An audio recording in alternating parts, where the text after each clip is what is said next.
everybody, and welcome in to Wisconsin Sports on the Go with Trage. I'm your host, Trage, always joined by my co-host over there, Aaron. You can find him anywhere. If you want to find us here, you want to tweet to us, anything like that, find him at Brutally Honest Sports over there. You can find him on Twitter, Instagram, wherever you want to find the guy, you can find him out there. Aaron, how we doing? I don't know. It's a Friday, but I'm excited. I'm excited for this weekend of sports that we got coming up here. Yeah. I guess I'm kind of being pity party over here still with the Phillies going. Like damn, like October baseball there's nothing like it to me. Like I'll take it over any postseason of any sport, and when your team's not in it, it is a gut punch to say the least. But like I said, life goes on. I'm tired of this. Like next year. Like I'm done with that. So we're gonna enjoy it for what it is right now. Who's left. We're gonna enjoy the NFL, college football. Still have a lot going on. So, like I said, I'm a little bit dampened right now, but we'll push on. We'll persevere, and still, like I said, a lot to look forward to. I feel you. It's every year with the Brewers. At some point, I just know it's going to come. This magical ride that we're on is going to come to an end, and I just have to accept it. It's just the fate that it is. Only one team can win it all. That's what I always try to tell myself. Only one team can win it all, and it doesn't seem like it's going to be my Brewers. It's going to happen. I got that feeling. One of these years, the Brewers will get over that little hill, and they'll end up in the World Series. I just got that feeling. I'm really, I want to have that feeling. I guess I'm saying. I really want to have Oh, that yeah. feeling. Man. So it's fall, right? It's fall. I have a question. I don't know which one was worse. I was thinking about it today because I was dealing with both, and I don't know which part is worse. The fact of the constant up and down temperature changes throughout the day, like you start out cold, then it's hot in the afternoon, that constant change there, or the ladybugs. Because ladybugs are absolutely they irritate the crap out of me, and they smell like crap when you kill them. It's like worse than a fly. So which is worse? Constant change of temperature or ladybugs? Which makes fall worse? Can I raise you a third option? Because this is like I love a third option. I this never is my deny.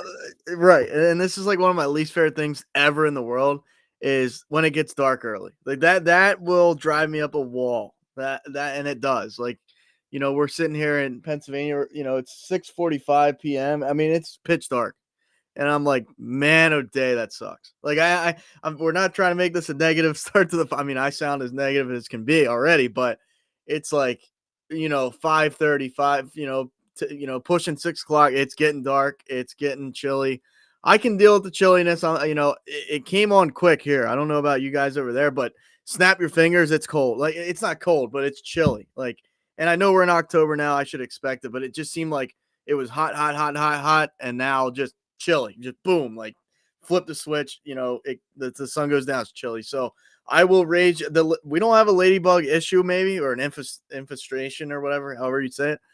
Maybe to the level of Wisconsin. So that kind of like doesn't take precedent for me. I'm trying to think the temperature change. Yeah, I don't know. I am. Truth be told, I do like the hot weather, but I don't really live in the best place for that anyway. But I will raise you that getting dark early. It could get chilly. I can weather that storm. I can deal with it. But when it gets dark early and it's chilly and it's like 5 o'clock, I'm like, okay, this is a little infuriating for me. But I gotta agree on that. I gotta agree. Getting dark earlier has got to be a problem too. So, I mean, you raised me a third. I like that third one. Make sure everybody in the comments you're getting in on tonight's show. There, make sure you're letting us know what you think about anything we talk about. Talk to us about the NFL, NBA, whatever you want to talk about. You let us know in the comment section. We'd love to hear your thoughts on everything Wisconsin sports or outside of Wisconsin, because we're in to talk about it all here tonight. So let's get to the weekend. We got a big weekend of college sports. We got a lot of ranked matchups this weekend. It's going to be exciting. I want to get to the Badgers right away. I want to look at the Badgers Rutgers matchup coming up this weekend here. And, the biggest thing that I was thinking about, and I heard a lot of people talking about it this week, about that Badger. They had that big win, right? They go and they blow the doors off Purdue. And you love that as a Badger fan. You're like, okay. But now you set this, I don't know, thinking in Badger fans where you're kind of in the middle zone right now of where this Badger team is, right? You have the early season games against Western Michigan and South Dakota. Not impressive wins, but you win those games. Then you play Alabama, who you hung with for a little while. I mean, I'm not going to say that you didn't get knocked in that game. Alabama ended up beating the crap out of them.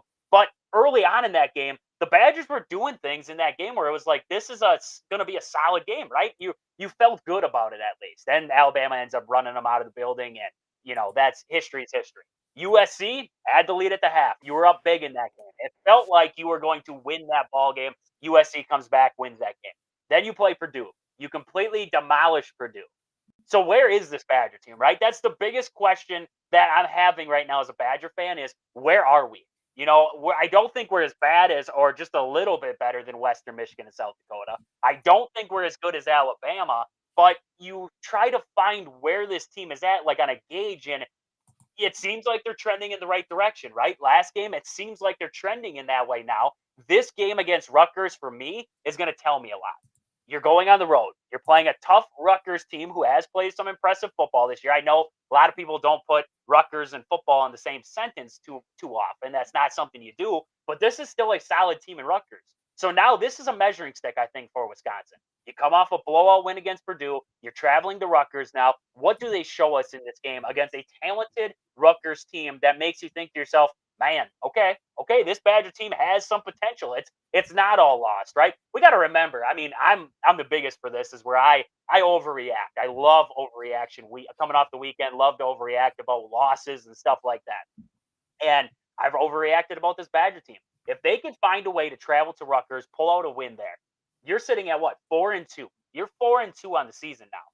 That's not a bad start. That's not a bad start. Now you got to get yourself to bowl eligibility, and you got some tough games left on the schedule with Oregon and Penn State, Iowa, and Nebraska left. But you got to find a way now to beat these teams that you should beat. So this game against Rutgers definitely going to be a big one for this Badger team.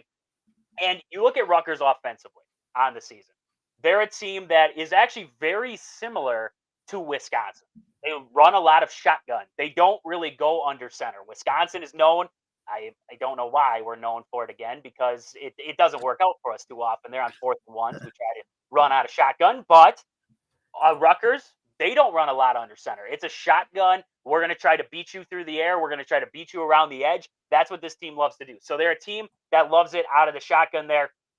The defense for Wisconsin is going to have their hands full in this one because running back for Rutgers there, Kyle Managai, that's as close as I can get to saying his name correctly there.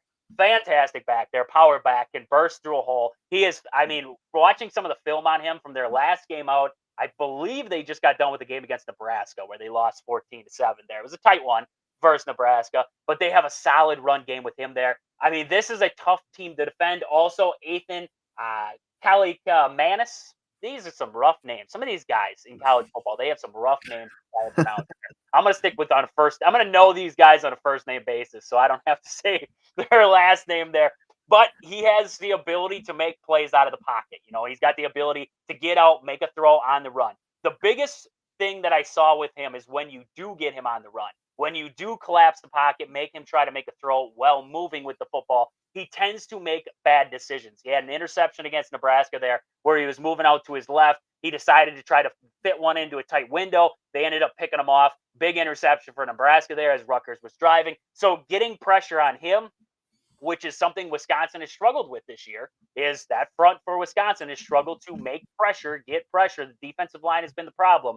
Find a way to put pressure on Rutgers in this game, make him stay in the pocket, make him stay true, and make him try to make plays from there. Collapse that pocket, maybe walk away with a couple sacks there. Let your corners, your safeties, everything like that make the plays in this game here. Aaron, you seen anything out of Rutgers? I mean, just looking at them stat-wise, any of those players kind of stand out to you on that team? I'm not going to say a player completely stands out to me personally, but I mean collectively they play pretty well. I mean, I was kind of checking down the statistics on the year. Defensively, I know the last couple of years defensively they've gotten a lot better. So I mean they're 18th in the country in points per opponent's points per game. Can't seem to get the cat out of my throat tonight with the I can't even pronounce opponent's points per game. So that's a problem with its own in its own right there. But yeah, I mean offensively they don't like blow you out of the water. Defensively they're pretty solid. I mean opponents' yards per game, they're 44th in the nation. I mean, that's not like groundbreaking numbers, but not like terrible at the same rate. Greg Schiano, I do like I like him. I wouldn't say I love him as a head coach, but I think Rutgers was good under him when he was there quite a few years back. Like at least respectable, I should say. He usually puts a team on the field that's respectable, that plays hard, that type of thing. So not that Rutgers is like an extremely hostile environment that Wisconsin's got to go into. So at least there's that. It's not like they're going into the big house or something like that where you have to be aware of a crowd factor being, a major factor in the game. But yeah, I think you hit the nail on the head when you said this is a measuring stick. I mean, the spread set at, I keep seeing it at 1.5. So it's very close. Like obviously they think this is going to be a nail biter of a game, which I mean, that's what you love to see. So yeah, I mean, like you said, measuring stick is a great way to look at this. You hope to come out with a win on the road in a Big Ten, like no matter who it is. It's conference play. It's not like you said, you're not playing a South Dakota, you're not playing a Western Michigan. Like this is going to be a bigger test than that, just because of strength of skill. Like this is a more respectable opponent. I'll put it that way. So yeah, I mean, at the end of the day, you hope if you're Wisconsin, you can get rolling on offense early. You can kind of get in the rhythm, and you kind of limit Rutgers on the ground. Like you said, Rutgers with the running game seems to be more so their strength. But yeah, I mean, this is a winnable game. This is not like you're not going into this like, oh, we have no shot. Yep.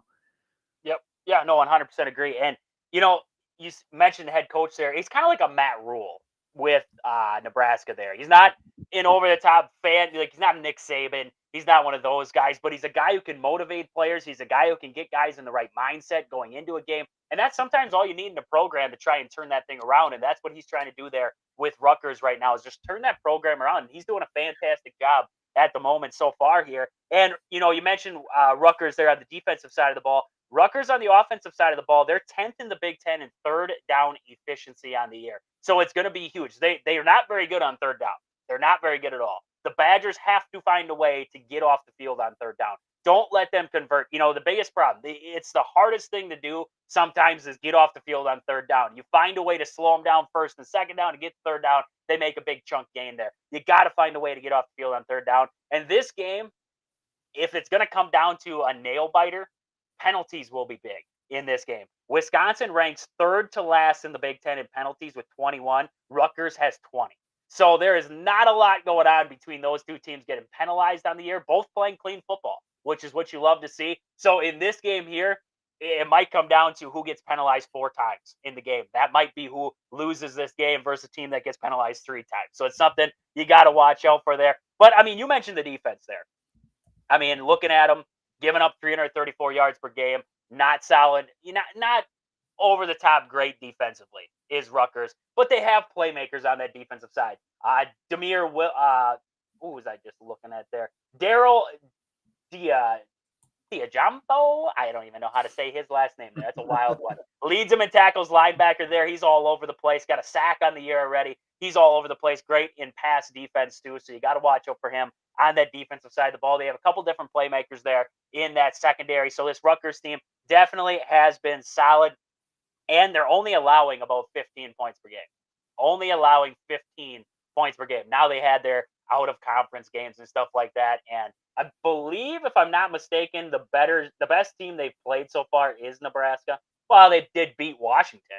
So you're looking at a win against Washington there. I mean, Washington just got off a game where they beat Michigan. So there's kind of your measuring stick of Rutgers. But before that, you had a game against Howard, a game against Akron. Virginia Tech's not a very good football program right now. So you have a couple of bigger games on that docket there that what Rutgers has played so far. Outside of that, this is going to be a measuring stick too for Rutgers right now, because you just came off of a loss against Nebraska, 14-7 there. How do you bounce back if you're Rutgers in this game trying to beat this Badger team?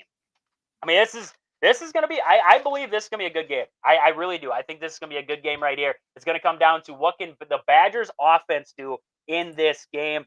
Braden Locke especially, right? He's coming off one of the best performances by a Wisconsin quarterback in years. What's his encore, right? He's got to have an encore performance now. What does he show us in this game against Rutgers? Is it Is it like a step forward from what we saw? What we saw, and that's, after those 2 interceptions against Purdue, what we saw after that? Because if it's what we saw after that, this could be a great game for Wisconsin against Rutgers. Now, if it's a little bit more of the same, a little bit of a struggle, confidence is an issue. Okay, now it takes you back. Now maybe you have to rely on the run game, which will be big in this game because Tyree Walker has had a fantastic season for the Badgers. So getting him involved in this is going to be huge. The offensive line for the Badgers has played well all season long. Try to avoid putting Braden Locke under pressure. This is a team in Rutgers who doesn't get to the quarterback very often here. They don't have a lot of sacks on the year. They don't have a lot of pressure on the quarterback. So getting that offensive line has got to give Braden Locke the time.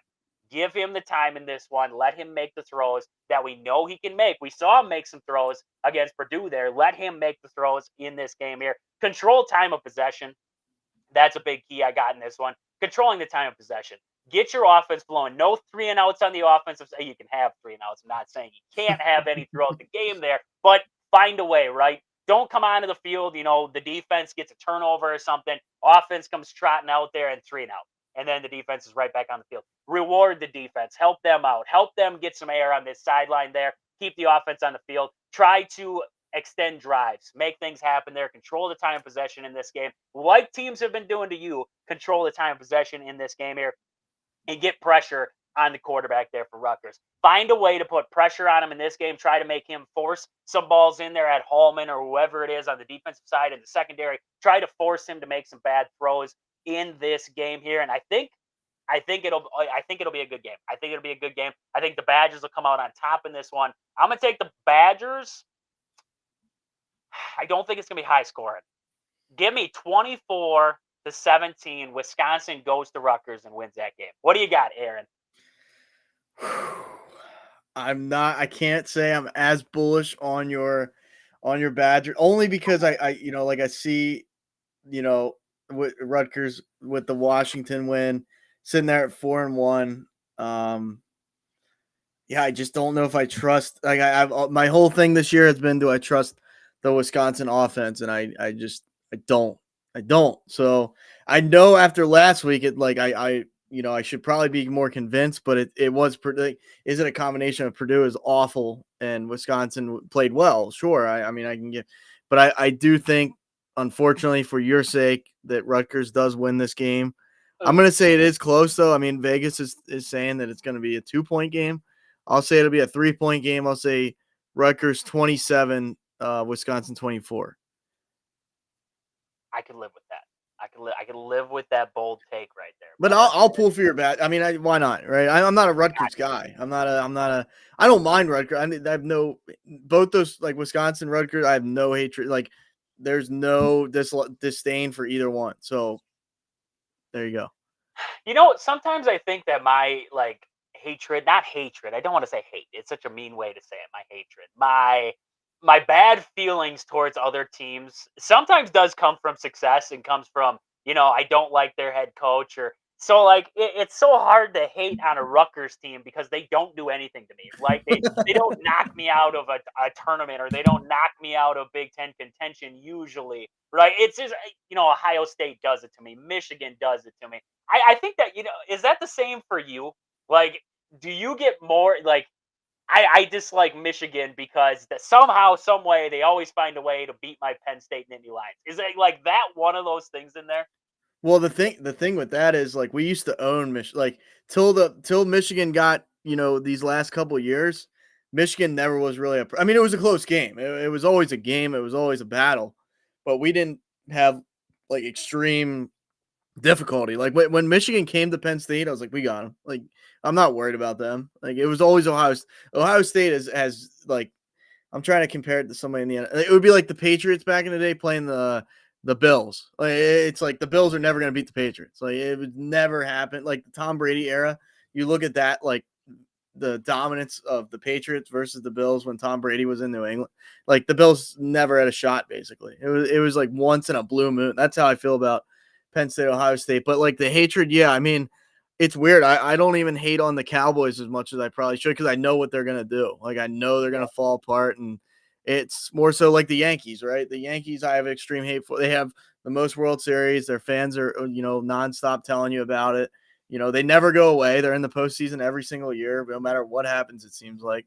So yeah, I mean, it's harder to hate on like a Rutgers or even like a Wisconsin, Northwestern, like those. It's really the only time I'll hate on a team like that is if I see their fan base going. And I guess I shouldn't. I'm kind of talking out two sides of my mouth because like Philadelphia fans are kind of the worst for that. But it's like when like the 49ers fans started chirping like crazy when when the Eagles beat them because of the injuries and this and that. And ever since then, I've had a disdain for them because like they whine about everything. So it's like Wisconsin, Rutgers, like you said, I don't really.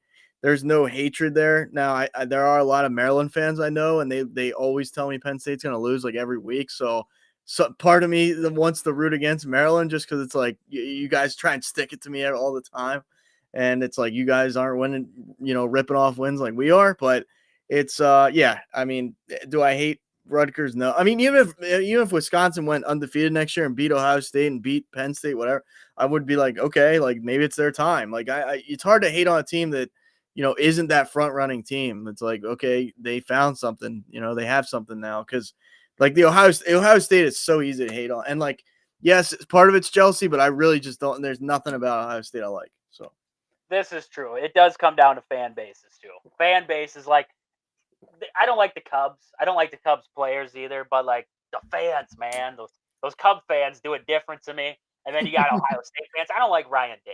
I don't like Ryan Day either. I never have liked Ryan Day. I didn't really have a huge problem with Jim Harbaugh. I guess a lot of people do now because of the scandal and everything. I never had a huge problem with Jim Harbaugh before he was at Michigan, and then that kind of went south for me there. Urban Meyer wasn't bad. Urban Meyer wasn't bad.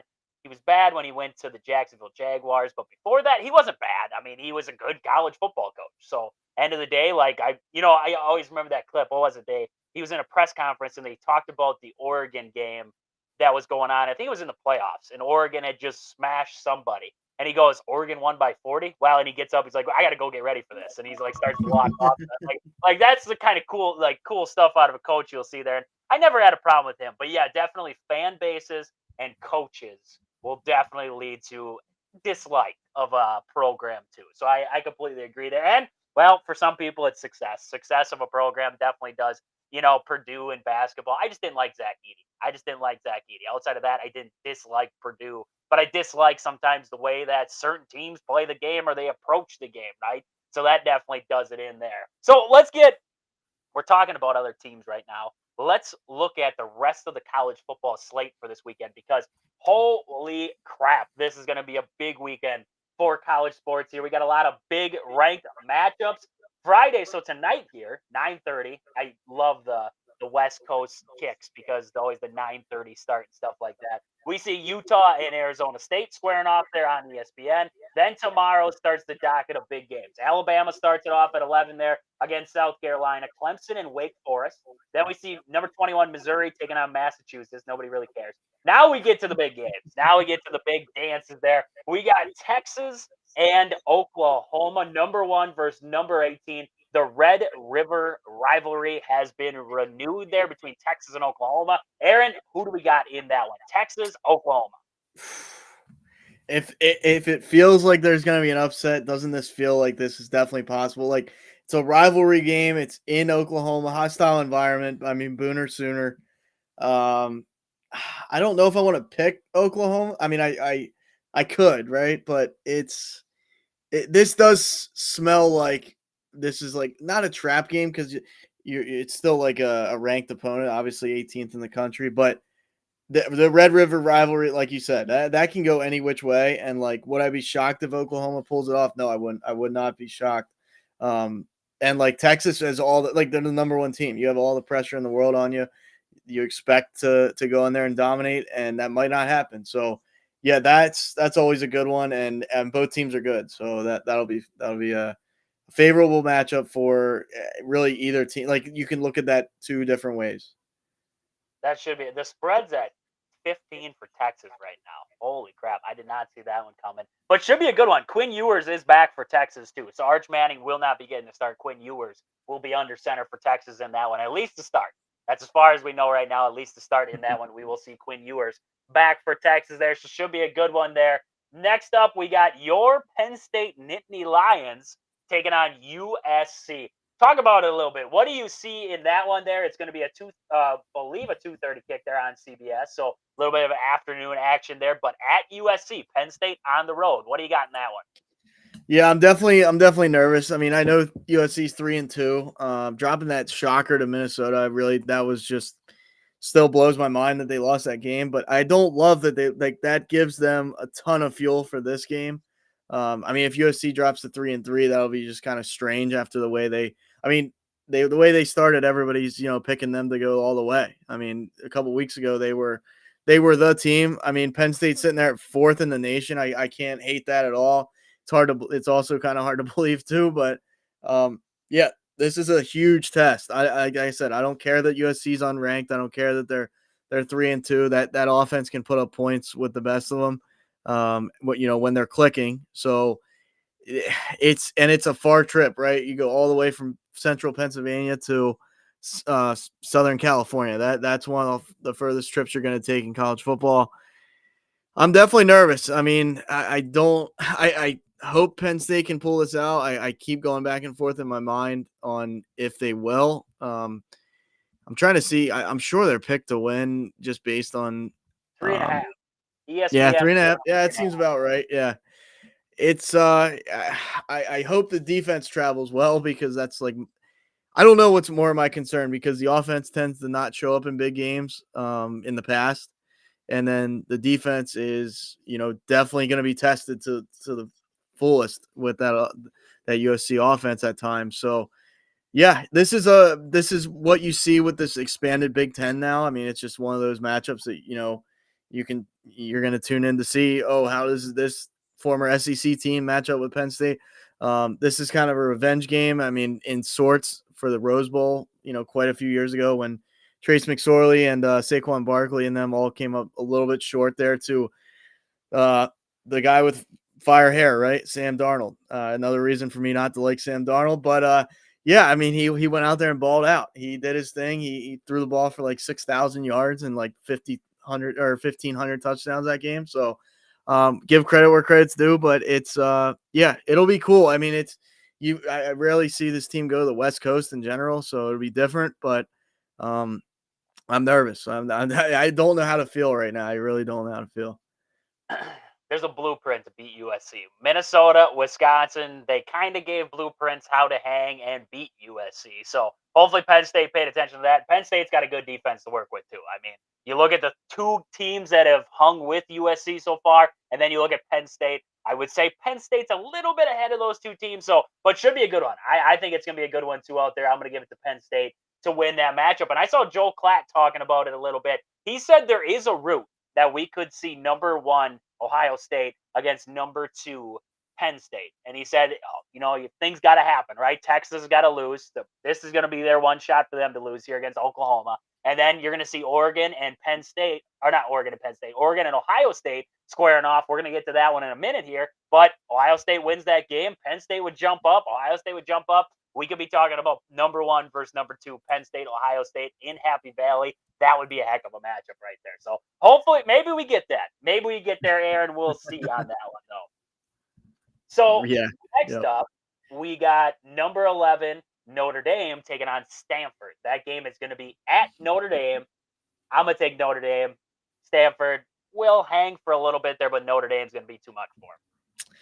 Yeah, especially Notre Dame dropping, what was that game to, I know it was a MAC opponent, Northern Illinois. Yeah, Northern Illinois. So this is definitely a game they need to get just continue to stack some wins here because that was an unexpected loss.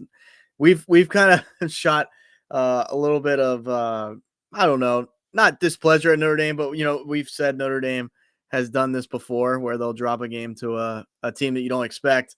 So I mean, if you're Notre Dame, you want to silence the critics and the criticism, stuff like that. Just go out there, play your game. They're the better team. They should win. So just prove it, really. I mean, just go out there and do it. And the big thing for Notre Dame in this one, there is some teams out there who could afford other losses throughout the year, right? With 2 losses, you could see an Alabama team get in the playoffs and stuff like that. Notre Dame with 2 losses, if they lose this game somehow, some way, You have Georgia Tech, Navy, Florida State, Virginia, Army, and then USC left on the docket. There's not a lot of games to make up ground there to make the committee say you deserve to be a part of that 12-team playoff. So Notre Dame needs to win these games here. So should be a tough test for them there with Stanford there. And we got Dustin in the chat there. Hey, Dustin. Got Dustin in the chat there. Make sure we say hey to him here quick. Knight, thank you for joining in to the show tonight there. What do we got next up there? Pitt and Cal. That game is going to be at Pitt, number 22 Pittsburgh, 5-0. I mean, they're 5-0 to start this year here. Not what a lot of people would have expected, but great to see a team like Pitt finding their way up near the top there. So, what do we got there? I'm going to take Pitt. They're favored by 3.5. I'm going to take Pitt to win that one. Cal coming off of a close loss to Miami, though, last week. Yeah, I think that's gonna play into their psyche a little bit, just because like they had that game was winnable for them at home. College game day was out. Like you just had everything kind of going in your favor, and for the fact they dropped that game, like not to say they should have won. They're probably not the better team there, but you had everything in your grasp to win that game, and you let it slip. So, and then I'm big on like traveling cross country and getting away. Like I think that's underrated because we haven't seen that in college football so much. And now with these expanded conferences, like Cal has to come all the way out the Pit. He said sneaky good.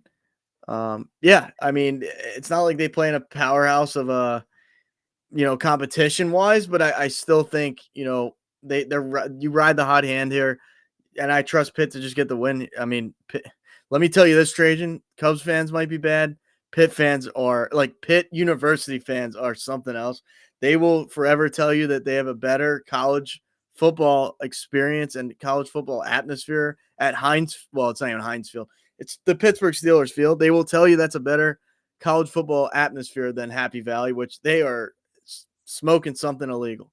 I'll tell you that right now. They are on some serious, not even prescribed medication, stuff that will knock you out. But I gotta at least throw some shade there. But because those people on Twitter are just they will never give that up. But I'm not a Pitt hater. It's just it's funny. They definitely love to hate on Penn State. They live to hate on Penn State. But yeah, credit to them. Number 22 team in the nation. It's I don't think we've seen Pitt ranked in a little bit of time.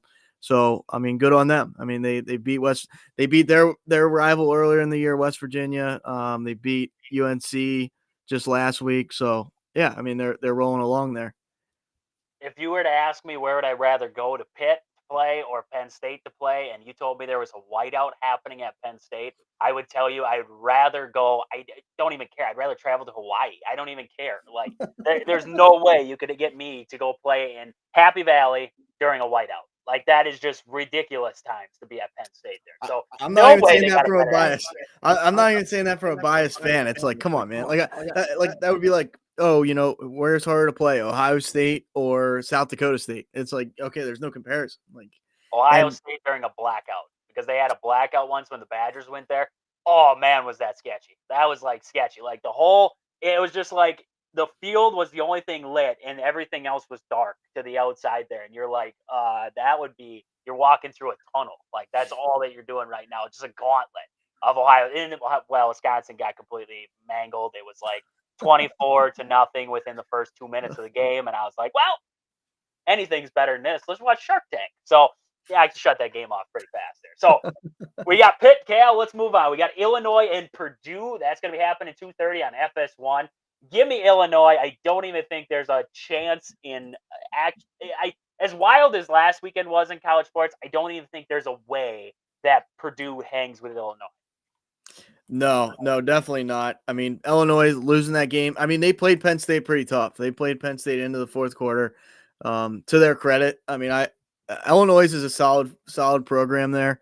And they're coming off they lose that game to Penn State. They get the bye week, and now they at home versus a Purdue team that your Wisconsin Badgers just absolutely annihilated.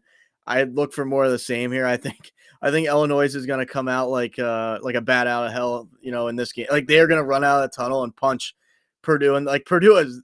I kind of, as much as I don't feel bad for you got to line up and play, but like Purdue has a rough go at it right now because Wisconsin punched them in the mouth, and now Illinois is coming off a bye week after their first loss of the year to Penn State. Like there's no way they lose this game, right? There's no way that they at home come out of that. I mean, they're going to be just ready to hit that field and prove to everybody, they're still a solid team. They're still ranked 23 in the nation. So yeah, no way in God's green earth that Purdue comes out of this with a win. I don't think so either. I don't think so either. Dustin says that everyone needs to experience a whiteout at Beaver Stadium. Enter Sandman at Virginia Tech is out. I gotta agree with that. I got Enter Sandman at Virginia Tech. Like that is the coolest. When I can't remember what game it was. I think they were playing Clemson. They were probably playing Clemson, and they came out at night and like they're walking through all those hallways and like tunnels and everything to get in there, and you heard Enter Sandman in the background. Like that was the coolest intro video I think I've ever. Like if you were trying to do a sales pitch to come to a university, that's the only thing I have to play. That's all I have to play. I would show that on the big screen. I'd be like, what else do I got to tell you? And I'd be like, oh, sign me up. Like, where do I sign? Dotted line? All right, I'm coming. Like, that was the coolest thing I've seen. So I got to agree there with that Enter Salmon at Virginia Tech. Like, jump around at Camp Randall's awesome. Enter Sandman at Virginia Tech was pretty sweet to watch. Too, so. Let me ask you, I don't want to get too long, but does Wisconsin never comes out to jump around, right? No. I know they play at the end of the third. What? It's the end of the third quarter. Yeah. They should incorporate some like a miniature jump around for like because entering the game like that is like you're like you just got testosterone just going everywhere. So I think it'd be you want to be excited, but like, that's not Enter Sandman's like you're about to like get murked on the field. Like that's when I hear of Enter Sandman, like that's what I'm thinking. Like jump arounds, like we're trying to get excited, we're trying to get the fans into it entering that fourth quarter. So it's like you'd have to find something different. You'd have to. They need a marquee song. They need like that. They need something. They need something there. Sandstorm at South Dakota with strobe lights and flashing red smoke. At South Carolina. I mean, there's a lot of good ones. There's a lot of good ones out there that college football teams do. I forget about 3/4 of these because you don't see them a lot there. But I agree. I mean, there's a lot of good ones out there that we aren't even talking about right now. Let's move on here. Let's get to some of the other big matchups. We see BYU, Arizona facing off. BYU 5-0 taking on Arizona there. Georgia and Mississippi State. We got number 5 Georgia taking on Mississippi State there. I think Georgia should pull that one out there. Florida, Tennessee. Tennessee looking to bounce back after a tough loss there against Arkansas. What do we think? Do they bounce back against Florida? This one's going to be in Knoxville. They're back home. So, I mean, I see a big bounce back game here for Tennessee. I tend to think so, but Tennessee is one of those teams like I'll pick and then it's like the Jaguars in the NFL. They're going to win. No, they don't win. Like it just seems like that's one of those like whenever I get like bullish on a team, it's just they fall to the wayside. But yeah, I'll roll with them here. Kind of need to get back on track right now because you're still sitting there at 8th. You're in a good spot, but Florida's one of those. You're 3-2. You're just trying to get a win. Like you're just trying to tread water at this point. 3-2 is not great. So yeah, hopefully, I mean for that's another great college atmosphere, and like they've kind of found their way. I mean after years of struggle after Peyton Manning, they've kind of come back in the landscape. So yeah, Tennessee should get the win. Money helps. This day and age in college football and college sports in general, money helps to get yourself back and right the ship there. But they got some good coaching too, so that helps along the lines too. But there's little things in there too. We got the big game of the day, 6:30 start on NBC. They finally got it right. NBC Peacock's usually the Big Ten night game. They always crap the bed and they put these games at big noon. I want these matchups in prime time. We got number 2 Ohio State traveling to Eugene to take on number 3 Oregon in a Big Ten battle. This is what we signed up for. When the Big Ten expanded, this is the game that we wanted. We wanted games like these. We want marquee matchups and big programs squaring off. We got Ohio State, Oregon. The spread's at -3 for Ohio State right now. But as we know, that doesn't really mean much. That doesn't mean much at all there. I'm going to take that's tough. That's tough. That's going to be a wow. That is going to be a wow game. Give me Ohio. No, that's a dirty game. That's a dirty game right there. Give me Oregon. Give me Oregon against the spread. They're going to pull it out. They're going to find a way. They're going to pull it out. I just think after last week, Ohio State struggled in the first half against Iowa. They struggled to put the ball in the end zone. They struggled again. A pretty good Iowa defense there, but they struggled. 7-0 at the half. Give me Oregon to win this one. As Dustin says, Ohio State will pummel, and I mean absolutely pummel Oregon. Oregon hasn't looked impressive this season, and they're going to get trucked 42-17. Ohio Wow. State. Dustin, I'm taking against you here. Give me Oregon in a close game in this one in Eugene. It's going to be rocking. I think they're going to pull it out. It's going to be a gunfight. It's going to be a gunslinging battle, and I think Oregon will win this game against Ohio State.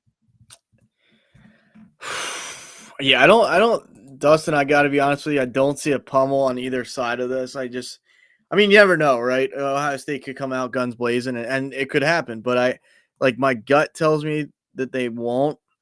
Checking Ohio State's schedule, they still do finish the season at against Michigan, which is funny. I didn't know if they'd play Penn State and Michigan again, but they do. Man, it's hard for me to pick it. Like, I trust Ohio State more.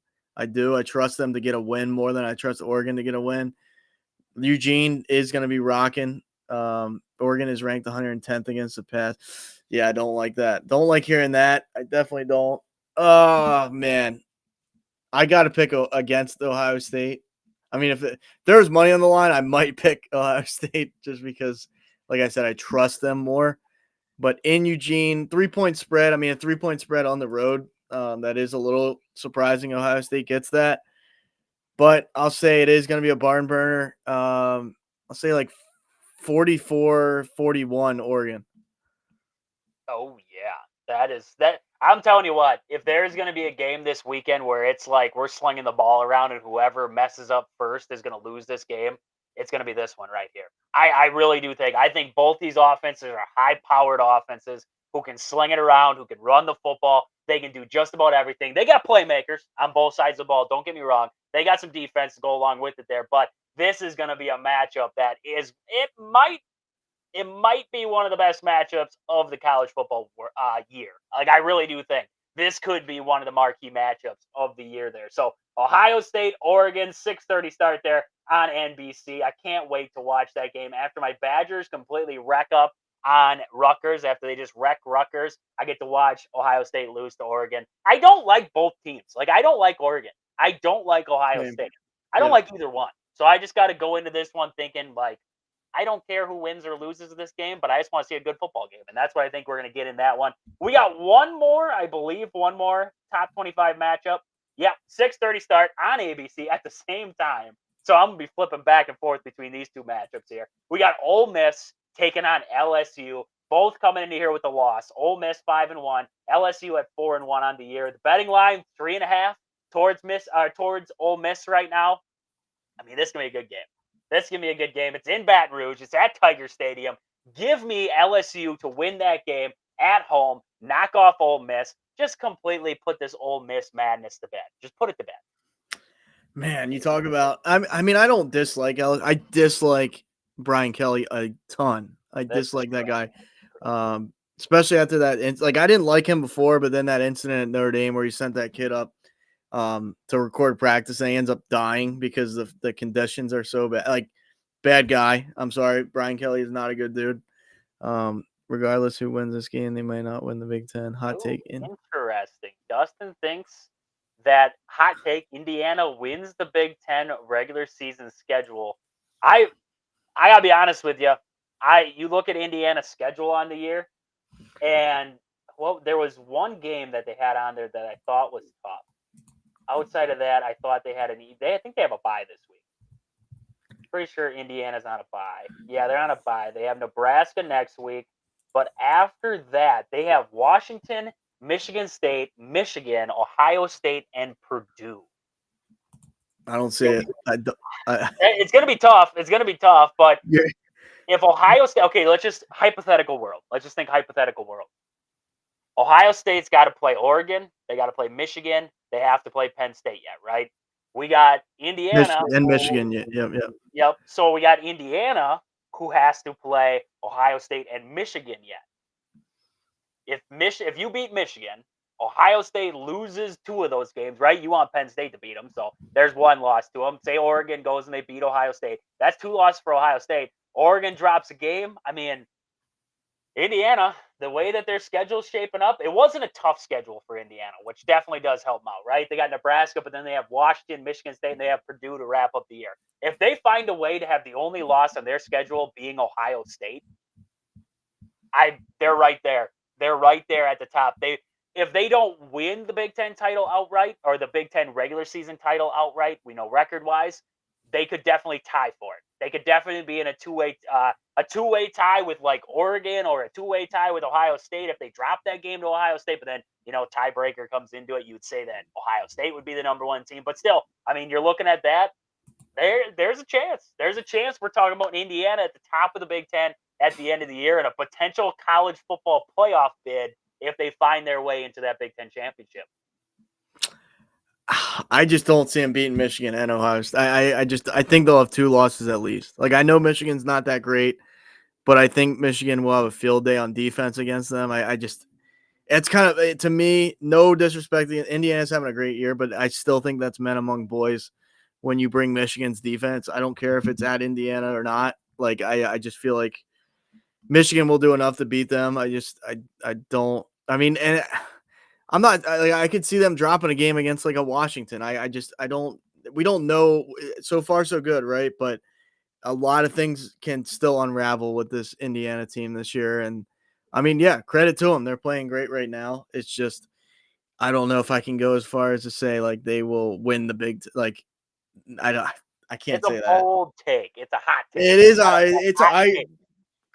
Credit where credit's due. But we can say, oh, Ohio State's going to win the Big Ten. Yeah, everybody's going to say that. But it's yeah, it's. I mean, good on them. I mean, Tom Allen walks out of the door and they're playing better football. So Yeah, no, it's been a great season for Indiana. Nonetheless, if they find a way to win that game against Michigan, lose 1 game to Ohio State, you're still talking about a team who will most likely have a bid into the college football playoffs. So gotta love that there. And Kurt Signetti, I mean, is a legit head coach. I mean, James Madison, he was a great coach of James Madison. And if he does lead Indiana to a season with only 1 loss, you're talking about a guy who will be up for coach of the year. Most definitely. I mean, you can't even deny that one if he finds a way to lead an Indiana program who hasn't been to these heights in a while to a 1-loss season in the Big Ten. And then you get to the college football playoff, and who knows? I mean, we haven't seen this format. We don't know how it's going to affect teams down the road there. You pull off a win. Maybe you find a way to beat some good powerhouse program. Okay, now you're on a run, right? Anything can happen when it comes to a tournament format there. So it's going to be interesting. It's definitely going to be an interesting end to the year there. So that's about all we got for the college football slate for the weekend there, Aaron. What do we say? Give us the fact of the day. You got a fact of the day over there. What do you got for me? yeah, pretty. There's a lot actually that happened on this day, but I will just limit you to one there. Surely you've heard of Saturday Night Live. Yes. Yep. Unless you live under a rock, you've at least heard of it, seen short clips of it. The American sketch comedy series Saturday Night Live on this date premiered on U.S. television, which that is one of the biggest that is a huge show, and countless. I mean, anybody under the sun that you can pretty much think of as far as a celebrity. I mean, athletes have hosted it. Obviously, actors, actresses, Elon Musk. I mean, you name it has hosted that. So, yeah, it's hard to believe it's been around that long, but yeah, it premiered on this date in 1975. Is that the one? It's Michael Che and what's the other guy? Are they on Saturday Night Live? Is that the one? They make those racist jokes back at each other. I can't remember if that's the one. It's Michael Che, I thought is his name, and somebody else on there. Do you know Andy Sandberg? Yes. He was on Saturday Night Live. I don't know if that helps. We don't have time for it right now, but it would be interesting to see who has been on Saturday Night Live. Like some of the crazy, you wouldn't have expected this guy to have been on Saturday Night Live. Like, can you imagine that we go back in time? Bill Belichick was on Saturday Night Live. We didn't know it, but he was. Just would not expect that kind of guy to be on there. Man, that'd be crazy. It's crazy to think that Saturday Night Live's been going for that long and that it premiered on this day. Wow. Wow. Long time. Long That's a time. heck of a fact of the day right there. That is a heck of a fact of the day right there. And we got a lot to get into. We got a lot to get into with this Packers Cardinals matchup coming up on Sunday. I'm excited for this one. I'm excited for this one because this is a solid Cardinals team coming in to take on the Packers. It's going to test the Packers in a lot of different ways, especially defensively in this game. But right away, I want to get to the injury report as of today. So we got the injury report out. We have a lot of guys on there, but a lot of guys back at practice. So that's a good thing. There's actually only one guy who did not practice this week, and that was Devontae Wyatt. Everybody else was out there, either limited or full practice for this one. Jair was limited. He's still questionable for Sunday. We see Jordan Morgan is questionable for Sunday. He was limited all week at practice. Aaron Mosby was full practice, full go. He's still questionable, though. And then we see Rasheed Walker questionable and Christian Watson questionable for Sunday there. We see all those guys in the injury report. I would love to get Christian Watson back on the field because the way that he went out, a lot of people were talking about how, I mean, injury prone he was. He was not going to be back for weeks on end. To get him back soon would be great. To get Christian Watson back so soon, get Jordan Love his full cast of weapons in there because Romeo Doubs is back. He's back at practice. They had a successful talk on Monday. He comes back to practice, but and I hate that there has to be a but. I hate that there has to be a but. He looks like a kid who you just stole his candy from. Like, he looks like a kid who you just took his lollipop away and he's not happy about it because he still does not seem happy. He hasn't talked to anybody. Well, he's talked to in the locker room, he's talked, right? But he hasn't talked about the situation. You look at videos of him out there, it doesn't seem like he's happy. It doesn't seem like he's happy. I don't know if it's just me, but it doesn't seem like the guy's happy. Now, we don't know. We don't know what all of a sudden caused Romeo Doubs to just, completely not show up, say that he's not getting the ball enough, because this was never like, it was so far from my mind that this is what was going to happen that I was at loss of words when it first broke. And now we're getting to the point where he's still not happy. You get to the situation now and you get to the game on Sunday. It's not like you can walk out there if you're Jordan Love and just say, like, here, Romeo, here's the ball, here's the ball, here's the ball, and just start throwing the ball at him. Like, you can't do that. You can't force feed the guy just because he's, whining about not getting passes. So, how do you handle a situation then? How do you handle a situation? Because you would think realistically, okay, you get Watson back, you have Wicks out there, you have Reed, you have Tucker Kraft, you have Jacobs running in the backfield there. Doubs is going to get 4 to 8, maybe 4 to 8 chances in this game, maybe, right? Depending on what the Cardinals do against him. So what do you do if you're the Packers in this situation? You can't force feed him the ball, but how do you make Romeo Doubs believe again? And how do you make the players around him believe, like, hey, we're good. We're good here. You're going to get the ball when the time comes, but for now, you just got to work within the offense. How do you instill that back into these guys? That is tough, right? That's got to be one of the toughest things, especially for a younger guy, because this is his third year, couple of games into his third year. And a lot of these guys coming out of college, like, they're either the number one or like they're constantly told how great they are, and now you're in the NFL where it's like you're just in a mix of a receiving core that, okay, this guy's good. Like you said, the Packers don't have that number one guy. They just kind of have a diversified group of guys that can make plays. So now you have to, stand out in some respects because it's whoever's going to, be open or run a good route and get themselves open. Like, you can't just say, oh, I'm going to go out there and give me the ball. Like, you're not Devontae Adams, you're not. It's not like you're just like you haven't earned that right. Like we've said, you haven't earned anything yet in the NFL. Like you're a guy you're teetering on the fact that, like, you might be here, you might not next year type of thing. So at that point, you gotta hustle you gotta give your absolute all on every single play. That sounds cliche, right? I'm sure they are, but what does he say? You can't make him believe when you do what he did. You essentially no longer believe in the team. Yeah, I get that. I think you got to look at it from a bigger team perspective, because if you maximize what he can do, or like, you give him at least opportunities to make some type of a play, it's going to benefit everybody. As long, like, if he's happy and then he makes a play. Now, he has better morale. Now, he's talking to everybody else in the receiver room, or he goes to Jordan Love. Hey, we can do this. Like, you don't want a guy that's this disgruntled on the sideline. Like, that's the worst thing you can have. So I think you just got to give him some opportunities. I'm not saying force opportunities to him, but insert him in the game kind of like you were before. And then he's got to make the most of the opportunity. If he doesn't make most of the opportunity, he has nobody to blame but himself. Like, and whether it's he doesn't have the skill level to compete with these other guys, that's one of those things that time will tell. But he can't, he can't just go to Matt LaFleur and say, put me in there, or Jordan Love, hey, throw me the damn ball, or whatever. Like, you can't. You have not earned any type of right to do that. So you just, if you're in there and you got to block, like anything to stand out, anything to just, okay, this guy's a team guy. Like, he has to prove now you're a team guy too.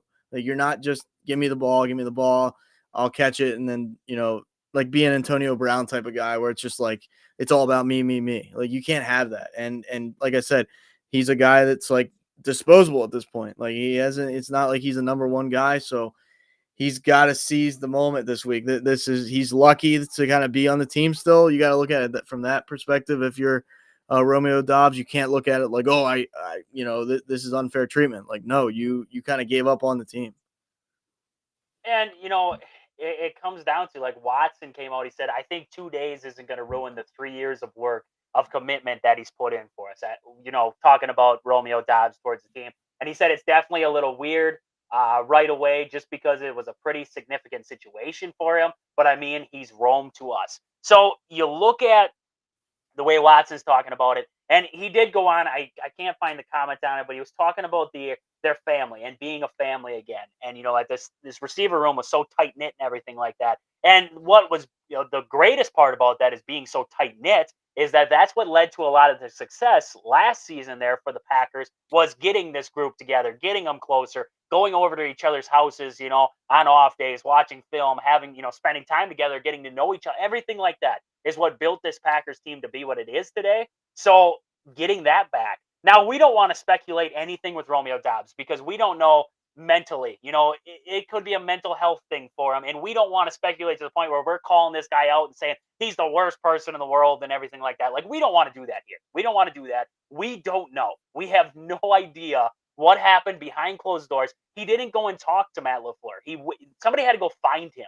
Somebody had to go find Romeo Dobbs and see what was going on. So we don't want to speculate by any means to say, like, this is what happened, because we have no idea. We have no idea what happened there. If he's not mentally in the right spot right now, okay, now you got to get, your team has to get involved. They got to say, like, hey, dude, we're here for you. We're here for you. We're your family outside of your family. So let's work together. Let's get past this. Let's get to the next one, right? Let's go win a chip. Let's go win a Super Bowl. Like, that's what we're here for. Let's go win a Super Bowl now and get him back in that right mindset. That's to me the biggest thing, is getting him into that mindset there of, hey, you don't have to do it all for us to win. You don't have to do it all for us to go get to the playoffs, for us to win a Super Bowl. You don't have to be that guy. You don't have to be that number one guy. We would love for you to be a go-to guy at points, but you can't get to that point here. We got Dustin in the comments there. He says Dobbs is acting like he's the number one option when he is when he would be the number 3 on most teams. And then he also goes on to say, take it from me, who was in the locker room 2 weeks ago, Dobbs is turning into a cancer, and it's not pretty. That's right. Dustin does work.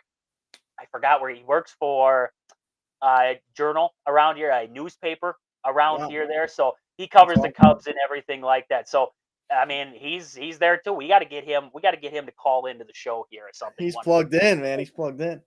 We got to get him to call into the show one of these days here and just talk about some of the things that he gets into there in the locker rooms and stuff like that, because that'd be great. Dustin, if you're ever free, not tonight because we're running long already. We got to get to the preview here for Packers and Cardinals, but one of these nights, maybe on next Tuesday when we got our midweek report, we'll get you in. We'll get you on a phone call or something like that into the show here, and we'll talk to you about some of this stuff that you're hearing inside the locker room. We'd love to get you in there, though. So great stuff there from Dustin talking about that.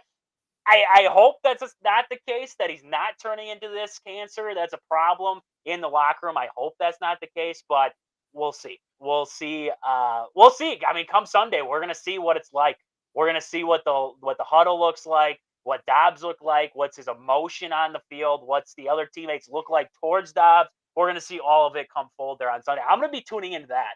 Like, I'm going to be watching that really closely to see what's going on there. So let's get to this Packers Cardinals matchup, because I believe this could be a terrific game between the Packers and Cardinals there.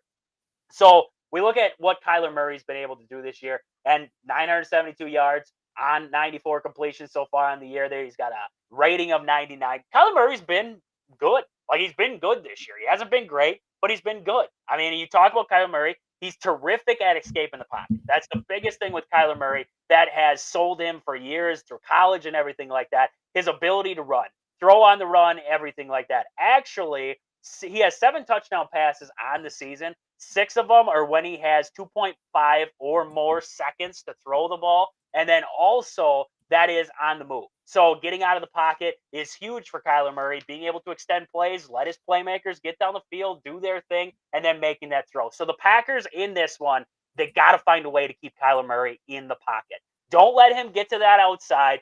Keep him bottled up in that pocket. Make him make throws from in there. If he does escape, that's when you got to have guys who are going to come in to clean it up there and make things happen. So, I mean, in this one, the Cardinals, Aaron, I don't know. Do you got the stats up on the Cardinals defense? Because I know the Cardinals defense is struggling this season. I know they have a very struggling defense, and I wanted to talk about that because I think a couple of keys are going to come in the offensive line for Green Bay in this one. Denying the pass rush that has struggled, and then also looking at the ability that the Cardinals have to slow down the pass game with big plays, getting after that secondary for the Cardinals, because defensively, I think they have struggled on the year. What do you got for stats on them there? Yeah, I was trying to shoot. I'm slacking a little bit. Well, my research department over here is failing me. Hold on. I will. Here we go. Here we go. Oh, that's offensive. Hold on. Points scored per game. Let's get down to the defense here. Can we find the defense? We got the defense. It's there. It's there. We will find it. Man, if you want to find offensive stats, it's everywhere. Okay. Wait. There we go. Points, yeah, points against per game, right? And it's funny. Jonathan Gannon, right, coming over from the Eagles, defensive mastermind. They want to say not a mastermind at all. Don't buy into the hype. So they're 27th in the league points against per game, giving up 25.8. So you're basically giving up 26 points per game. Yards against per game, 25th in the NFL, 360 yards per game. Passing yards against 17th. I mean, kind of middle of the pack, not horrific, not great. They're 19th in sacks. They're 28th against the run. Against the run there.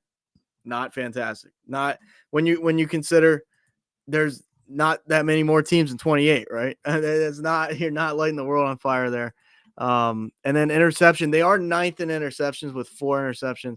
So, I mean, maybe that's your silver lining, but I haven't seen the Cardinals play a lot this year. I will be honest. I've seen blips here and there, red zone, that type of thing. But I don't know. I mean, they're 2-3. Jonathan Gannon does come into an absolute dumpster. I mean, they were the worst team in football when he came in, basically. So what do you think? Like, I'm not going to say go off on a whole, like, is Jonathan Gannon doing a good job? I will say I think they play pretty hard. Like, that's, kind of a stereotype. Oh, this team plays hard. Yeah, of course they do. They're in the NFL, right? But there's teams that mail it in. Like, I see teams that just like the Browns. I mean, the Deshaun Watson walks off the field on 4th down. Like, he's like, whatever. Like, I think the Cardinals do have that, like, that factor of we will fight till the very final whistle, which I can respect that. I mean, that kind of embodies the head coach at that point. Like, to me, that the players are playing hard for their coach. So there's some respect there, but yeah, not a stellar defense. I mean, really, really not. Well, yeah, and that's the big thing I'm looking at is their pass rush is ranked worst in football, pressure rate of 25.7%, ranking second worst in the NFL there in pressure rate. So you're talking about a defense who doesn't put pressure on the quarterback very often. So that's what I'm looking at with this offensive line. Then I'm saying to myself, there is no way that Jordan Love is not playing the most comfortable game of the season in this one. He should be able to stand in the pocket. The O-line should be able to do their thing. He should be able to deliver the ball wherever he wants, whenever he wants. And like you said, I mean, they're picking teams off. So making the right throws, confidently throwing the football into spots, making that happen, right? This is a game where, like we just talked about with Romeo Doubs, he could be a factor in this one. Watson, if he's out there healthy, could be a factor. Wicks, Reed, whoever it is, they're all going to be factors in this one because of the lack of pressure that this Cardinals team can put on. And you look at the run defense. Their run defense is giving up 4.6 yards per rush and almost 150 yards per game on the season. So run defense, not great. Pass defense, not great. You got to find a way in this one to exploit both of those if you are the Packers. And that starts in the trenches. You got to be able to slow down this Cardinals defense and just make it can your defense shut down the Cardinals. Make that what your game plan is in this one. Do all your little things right. Do everything right on the offensive side. Then we look at that defensive side there. So that's going to be a big thing to look at. But on the defensive side for Green Bay in this one, I'm looking at the defense and saying, you guys just got to make tackles. You guys got to make tackles in this one. You look at that game the Cardinals had against the 49ers. James Conner forced 10 missed tackles in that game. And the team for the 49ers actually had 15 missed tackles in total on the game there. So rallying to the football in this one, making tackles when they're there, those are going to be some big keys in this one. It seems like such a simple thing in the game of football, but if you miss tackles like the 49ers did against the Cardinals, big plays can happen. When James Conner is coming out of the backfield, whether it's receiving or it's through the run game, and he's forcing 10 missed tackles on a defense, you can't have that. You can't have that if you want to win a football game. So I'm looking at this Packers defense and saying, you guys got to make tackles in this one. You guys got to find a way to slow down this Cardinals offense in that facet. I mean, that's as simple as it gets. Controlling Kyler Murray in the pocket and then making tackles. Making tackles when they're there and trying to limit what they can do with that run game. Make them one-dimensional in this game if possible. And that comes down to two guys in this game for me. We got to see Quay Walker step up in this one in that run game. Get in there, make a tackle, get off a block. We haven't seen it yet. Got to be something we're watching for there. And I'm watching Rashawn Gary in this one. Rashawn Gary hasn't played terrible this year. I know a lot of people are saying that this dude's the worst thing that has ever walked planet Earth. The biggest thing with Rashawn Gary and why people are so they're so lost with him right now is the fact of he's getting paid so much and not doing a lot with that. He's getting paid a lot and not making the tackles, not getting the sacks, not getting the pressure, everything like that. That's why they're putting such a microscope on him. Now that comes down to, yes, Rashawn Gary needs to perform, but also the rest of the defensive line, because once that defensive line all starts to play well, you can't just shift guys over. You can't double team Gary. You can't put, Gary in those kinds of spots. It's going to have to spread it out a little bit more, and then Gary's going to be able to do his thing. So I'm watching Rashawn Gary. I'm watching Quay Walker in this game. They definitely have to have big games for the Packers in this one for that defense to play well. And then penalties are going to be big. We talked about earlier penalties with the Badgers and Rutgers. This one is going to be big here too. Penalties for the Cardinals on the year. They have the least penalized team in the NFL. Packers are actually the fourth most penalized team in the NFL. So pre-snap penalties, everything like that, you got to clean it up if you're in Green Bay for this one, because penalties can kill you. Penalties can kill a team. They can kill a drive. They can do all that kind of stuff. So you got to be definitely all over that in this one. And then converting on third downs. Last week against the Rams, the Packers only converted 1 third down on the game there. They set themselves up in a lot of third and long situations. The 49ers, or the Cardinals against the 49ers, a little bit better. They found ways to bang, get first down, first down, get a couple yards, second down, get a couple yards. Now on third down, we're third and manageable. So Packers in this one, they got to find a way to make it third and manageable. Get yourself going on third down and make things happen. So Aaron, what else you got there? Cardinals, Packers, got anything else there on the matchup? No, I mean, I'm not going to say this feels like a trap. I don't know. This is an interesting one, right? Like I think the Packers on paper are a superior team for sure. It's just are the Cardinals going to be able to play? Like, will they be able to get in a rhythm offensively? Like you said, is James Conner going to be able to get going? Because I mean, I saw anybody could have torched the Eagles defense last year. Literally, you and I could have scored at least a couple touchdowns against them. But like, he's a guy, at least when I saw them play each other, like he in open field, like he doesn't get a ton of love. Ever since he left Pittsburgh, it feels like he kind of fell off the map. I guess he's playing for the Cardinals. I mean, you don't really hear about anybody on the Cardinals other than Kyler Murray here and there. But yeah, I mean, this Cardinals team isn't bad. It's like, would I be shocked if they won? I wouldn't be shocked, but I look for the Packers to just kind of, like you said, I mean, offensively, Jordan Love should have all day, and that would make you think he's going to get into a rhythm and kind of like he could have a 400-yard day if everything goes according to plan. So, yeah, it just the NFL is so weird though. It's like you never like this could be a close game in the fourth quarter. Like it just you never know because it's not a matchup we see often. It's just a weird one, you know. Yeah, no, I agree. And you're mentioning offenses there, and that's a big thing I'm looking at too with Packers. Getting some consistency in the offense again. It seems like it's so choppy. It doesn't seem right yet. So this game here against a subpar defense, what we think is a subpar defense, but you never know what's going to happen. You said the NFL, it's weird. Every given Sunday, it could change. The Packers finding a way to get some consistency on that offense from Jordan Love all the way down. I want to see it there. And Dustin says Packers have historically struggled against mobile quarterbacks. That is the biggest X factor. I agree. I really do. I think the one of the biggest things that I'm looking at in this game is the Packers' ability to box up Kyler Murray in the pocket. Don't let him get outside of outside the tackles there. Don't let him become mobile. It's going to become a lot on what can Rashawn Gary do? What can Preston Smith do? All those guys on that defensive line, Lucas Van Ness, whoever it is, controlling, containing, keeping him up the middle there. And then once you get him in the pocket for a while, making that sack, doing things there to disrupt that pass game in this one. So should be a good one there. Aaron, what are we seeing? Packers, Cardinals, what do we got for a prediction there? I say with the subpar defense, give me Packers 37, Cardinals 31. I like that. I like that there. Give me 31-24. Packers defense is a bend but not break defense. They're going to find a way to get a couple turnovers. Xavier McKinney's got a pick in 5 straight games, so let's make it 6, right? Pick him off again there. I think he's going to have another one. I think he is. I just think he's going to go through this entire season getting 1 interception per game. Wouldn't that be crazy? That'd be wild. That'd be wild to see something like that happen there. But I'm excited. This should be a good game. This is going to be a test on the Packers defense. Like you said, I mean, Dustin said there in the comments, controlling a mobile quarterback and keeping him to a point where he's uncomfortable in there and he can't get outside tackles there and try to make things happen there. I like the Packers. I like the Packers in this one. ESPN's giving them 5.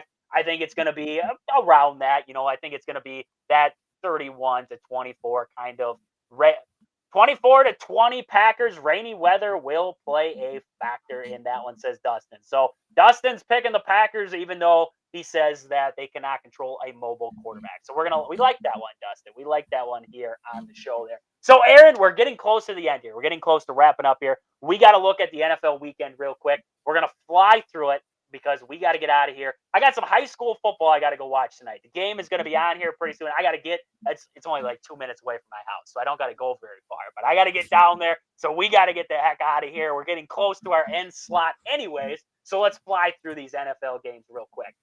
We got our game over in London. We got the Jaguars taking on the Bears.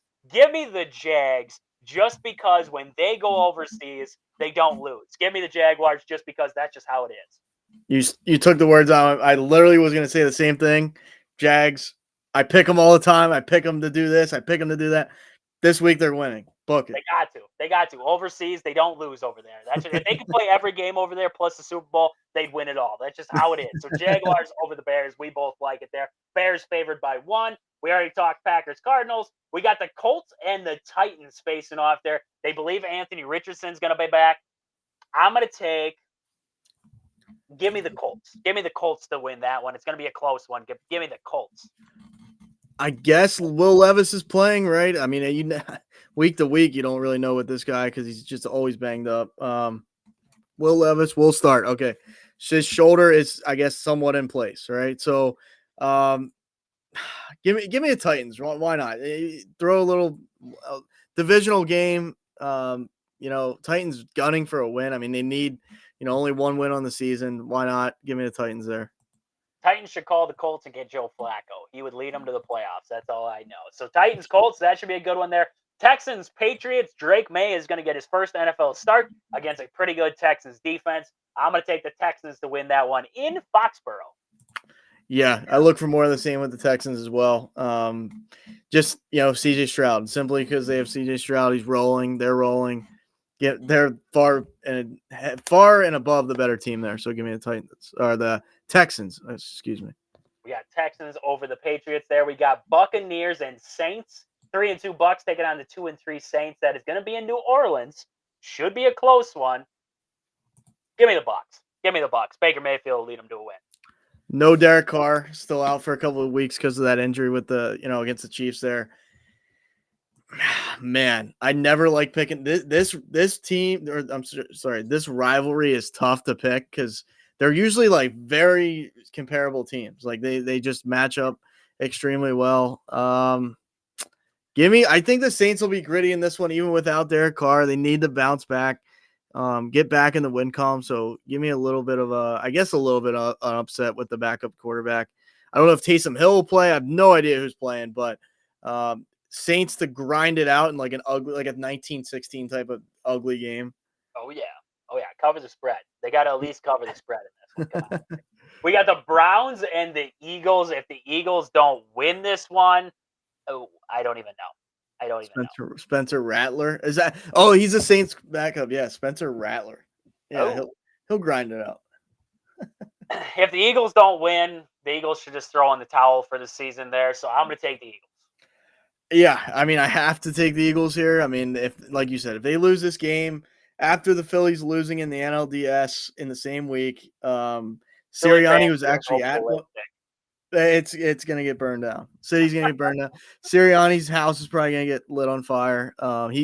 This is maybe not a hot take, but if they lose this game, I think there's a chance he gets fired. I really honestly, they don't usually do that midseason, but that's where the Browns are right now.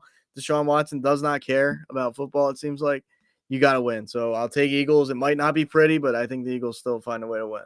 Got to find a way to win that one there. Ravens Commanders are the next game up. Give me Jaden Daniels and the Commanders to win that one in Baltimore. That is going to be the game of the season for him right there. I keep going back and forth on this one. Commanders are red hot, 4-1. Baltimore has found a way though, winning the last 3. I think this is going to be an absolute barn burner. Like I'm looking for like 48-41 type of game. I really am. Ravens gave up a ton of points to Burrow and the Bengals last week. I think this is a game where Daniels throws a couple picks. I just have that feeling. So give me Baltimore. Unfortunately, I'm never going to hear the end of it another week, but give me the Ravens. Ravens in that one. We got Broncos and Chargers in Denver. Bo Nix is playing well. Give me Bo Nix. I'm going to take Bo Nix and the Broncos to win that one over the Chargers. Yeah, I'm with you there. I think the Broncos, they got something right now. I think they're going to continue to keep cooking, even though it's a divisional game. Give me the Broncos. I like that one there. We got Steelers, Raiders in the next matchup there. The Raiders are a mess. Give me the Steelers. I'm going to take Justin Fields and the Steelers to win that one. I picked Pittsburgh last week to beat Dallas. I thought in Pittsburgh, I thought that was not a lock, but I thought that would be a win. So yeah, I mean, I'm looking for the Steelers to bounce back. I don't love picking them in this game because, like, I don't know. Like you said, Raiders are a mess, but Steelers offensively are challenged, I will say. So yeah, another grinded out type of game. But give me Pittsburgh there. I like that one. Here's a rematch that the Lions have been waiting for a while now. Lions, Cowboys. That's going to be from AT&T Stadium there. The Lions are going to win that one. Yep. Yeah, definitely the rematch game. They don't forget about that one. And Dallas is like, even when they win, it hasn't been pretty. It wasn't pretty against the Giants. Wasn't pretty against Pittsburgh. I just think Detroit's going to come in there guns blazing and find a way to win that. I like that. Dallas can't run the football. That's the biggest thing. They cannot run the football, and that's a problem for them right now. Falcons, Panthers, our next matchup there. I'm going to take the Falcons to win that one in Charlotte. I'm with you. I think it's going to be closer than people think for some reason. I think that's division 2, right? NFC South. Yep. I keep forgetting what division Carolina's in because they don't compete for it. So, I mean, give me the Falcons. Yeah. We got the Falcons there. Next up, we have the night game. Bengals looking to get right. Can the defense finally slow down a quarterback there in Daniel Jones and the Giants? Give me the Bengals. I don't even if the defense sucks, I don't think they can play bad enough that the Bengals offense cannot make up for it in that one. Yeah. At times, I don't think the Giants defense is that bad, which is like, it's still not good, but like considering they have realistically not much offense, especially like neighbors. If they neighbors is like everything to them, they're like that guy is like the next Barkley as far as how much they just are gonna use the living crap out of him. So yeah, if Bengals got to win this. I mean, if you drop to 1-5, I mean, in the AFC, you're not gonna say you're cooked, but I mean, you're close to being cooked already. So Agreed. yeah, Burrow just hopefully Burrow can stay upright. I mean, for goodness sakes, the guy has no time to throw. But yeah, give me the Bengals. Primetime game might be closer than people think, also, but I look for the Bengals to at least get a second win on the season here. I like that one. I like that one there. Next up, we have the Monday night game. We have the Bills and the Jets. The Jets just fired Salah. I think they're still a mess. Aaron Rodgers is now running. He's still running the team. He was before, and now he is again. I don't care what anybody says. This guy's been in charge the whole time. Give me the Bills to win that one at MetLife. Yeah, that's gonna be super. Like how they look is gonna be interesting. Are they gonna come out fired up? Are they gonna come up like mundane a little bit? You just don't know. But I think Bills have struggled as of late, last 2 weeks with losses. They need to get back on track. I hope they bury the Jets just because of this whole Aaron Rodgers thing. So, go Bills, and I think the Bills find a way as well. I agree. I agree with that one there. Aaron, anything else we got to wrap us up for the night here? I will ask you this real quick: is it going to be Cleveland or is it going to be Detroit in the ALCS?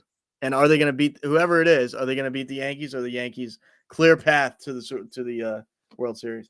Yankees have had a clear path since the Astros lost because that's a team that knows how to beat them all the time. I'm gonna take the Tigers. I think that train ain't done yet. I'm gonna take the Tigers, and if they beat the Yankees, oh man, I can't wait. I can't wait for that one there. Padres Dodgers should be a good one. That game it's still going. I believe I can't remember if that game's tomorrow or if that's tonight here.